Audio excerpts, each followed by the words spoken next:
we're here with Dr. Tom Prichard today, and well, thank you for joining us. Well, thank you for having me. And just want to ask you a few questions and just kind of get a background on where you came from and what you're doing now.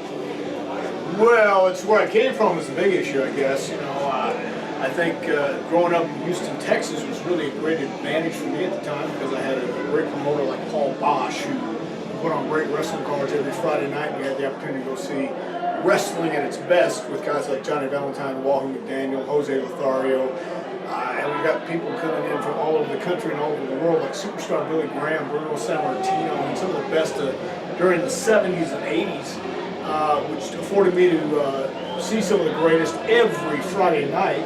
And that allowed me to get up and close and personal with Paul Bosch, work in his office, and work my way through getting into professional wrestling in 1979. And through over 30 years, it pretty much led me all over the world and gave me the opportunity to help and teach new people coming into business. 1996 with World Wrestling Entertainment, and I've been doing that for the past 15 years, and then just a couple of years ago I got a what we call an interruption of service, which means I got fired.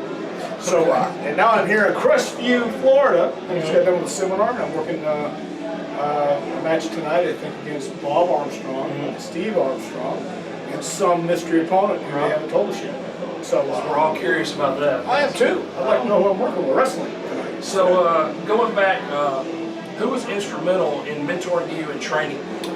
It would have to be, first of all, Paul Bosch, and he again was the Houston wrestling promoter who allowed me at 15 years old to work in his office during the summer months. And also during that time I met a guy by the name of Mark Lewin, Maniac Mark Lewin, and he was indeed a maniac, but at a young, impressionable 15 years old, I thought that's what you had to do to be a wrestler, so I pretty much followed Mark's lead. But the guy who actually got me in the ring first was a fellow by the name of Mohammed Farouk, better known as the Iron Sheik. He was wrestling in Houston as Mohammed Farouk, and there was a football player who wanted to learn wrestling. I thought it'd be easy. So I was working in the office for Paul during those Fridays, and Gary Hart used to come in every Friday morning for the booking meetings for the show that night, and he would bring some of the boys with him. So he brought the Iron Sheik with him to help train this football player. And Paul knew I wanted to wrestle, so he said, well, you can go down to the Coliseum with him. And I went down with Cosrope and this football player, and the football player was stretched, and he took 2 weeks of it and said no more. So I spent 2 months with the Iron Sheik in the Coliseum before the matches, and when he left the territory, I went to Nick Kozak and Joe Mercer, who also had a ring in Houston down at the record service, and it just, I was very fortunate to be around those people and have the opportunity to get opportunities like that. So who was your first match against? My very first ever match was against El Satanico number 2. Number 1 had to babysit that night, so number 2 was available. That was in Bryan, Texas, and it was one of those things where Ernie Holmes, or Ernie Shavers, which was a football player. Ernie Holmes, Ernie Shavers. I think it's Ernie Shavers. He was a former football player for the Steelers. It was a steel line, whatever it was. He also was just getting into wrestling, and Nick Kozak was training him. And this was a match to debut Ernie Shavers, Ernie Holmes. I can't remember which it was getting mixed up. Anyway, so they put me on the first match of that card.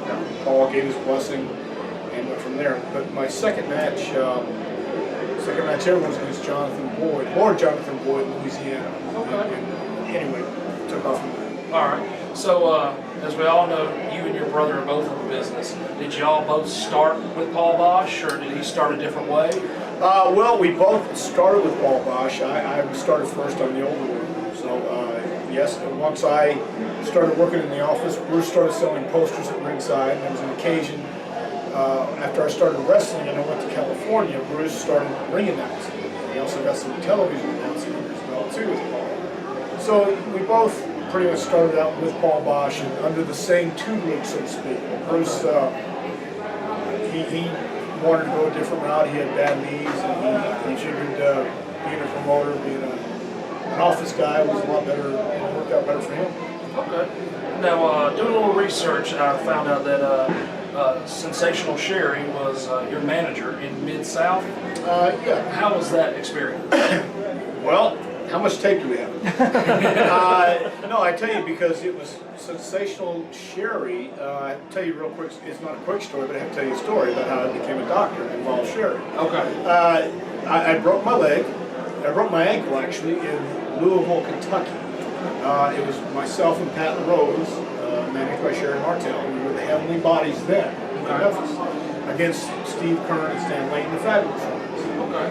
Stan came over and knocked me off the apron one night, and I fell down on the floor and twisted my ankle. I just thought I twisted, but I actually heard it snap.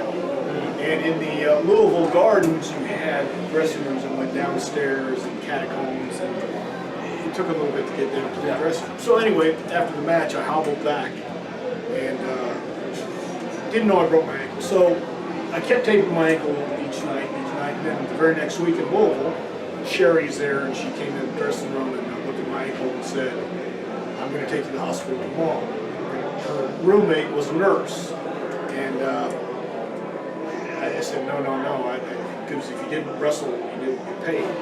The Bill Dundee saw my ankle, it was completely black. My foot had turned black, so there's something wrong with that. Yeah, but I didn't want to stop wrestling. Anyway, we just kept taping it up. So Wednesday was the next day, and Sherry took me to the hospital, took x-rays, and sure enough, they said your foot's broke, and your ankle's broke, and they put me in a cast. Sherry insisted that I come stay with her and Tina, because I was living in a room with 3 other really clean, sanitized, hygiene wrestlers. And she said, come over to our place, we'll take care of you. Tina had the doctor's pants, the real loose green doctor's pants I could put on and get over the cast and everything, so I stayed there maybe 2 weeks. They took great care of me, but I couldn't stay at their place because it was 2 girls and I was sitting on the couch, and it wasn't right. And so my dad and a friend came down and drove me back to Houston. I was sitting in Houston, and Brad Armstrong calls about coming to Pensacola. I went to Pensacola. Long story, I know, but That's okay. Robert Fuller has a great idea with a friend of his who wants to be in the business, and they're doing an angle with Johnny and Tommy Rich. They debut this guy where he tapes their feet to the ring ropes, and they beat the hell out of Tommy Rich. They go up on the interview stand, Jimmy Golden and Robert say, hey, nobody's going to cut our pretty face. We have our cut man here, Dr. Love. And they go off the air. The next week, when the show airs, everything goes great, except Robert gets a call from the FBI that night asking where this guy is, Dr. Love, that we're looking for him. And he had to tell him he doesn't know. Dr. Love is just one of those guys who came in and does jobs for us now and then. He's gone. Doesn't know anything about it. So I'm traveling with Robert and Jimmy, and I'm wearing my doctor's pants. You see where this is going. We stopped to get a drink, and Robert's mad because Dr. Love couldn't be there anymore. They had the same one laid out. As we go in the store, Robert looks at me and says, hot damn boy, you can be our doctor. I thought, yeah, that'd be great. Tell him that I studied at Baylor University, but I got kicked out because I spent too much time in the pharmacy, which was just a rib, but he actually used that on a promo. So anyway, that's how I became a doctor, thanks to Sherry Martell and Tina. All right, so talk about Robert Fuller and the Armstrongs. How would you describe your time in Continental? The best time of my life. It was actually the time where I really enjoyed the business and no issues. It was, you went to the beach, you could leave at 4 o'clock and still make the towns. There was no pressure. We were having a lot of fun. And again, with Brad Armstrong, all the Armstrongs, over 30 years, it was the best time of my life. I could not ask for anything better. Beach, sun, girls, wrestling. There you go. Yeah. My next one might be a long one too. Is what's your thoughts on Jim Cornette?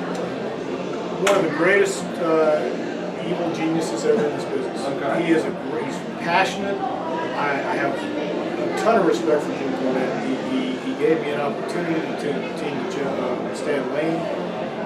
Again, as the head of the Brian, he was smoking out wrestling. Unfortunately, times were changing, and it was a little bit too late. Right. That was pretty much the last territory right there, right? Yeah, and I have nothing but love and respect for Jim Cornette. He gave me a great opportunity.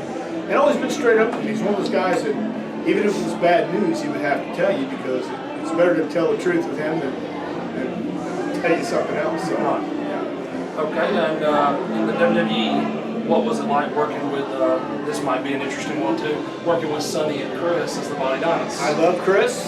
Love Chris a lot. He was great. But Sonny had Sonny in mind. And that's it. And once again, she was successful, so who's to say that was a bad thing to do? But my time in WWE, I just rode one time with them, and I couldn't take it anymore. And understandably so, they had. Whenever you bring your wife or your girlfriend in this business, it's tough. But Sonny knew she was hot, and she never forgot to let you know she was hot. And that's fine. You got her where she needed to be, I guess. But I didn't enjoy that aspect. I love Chris. Chris Candido was a great guy.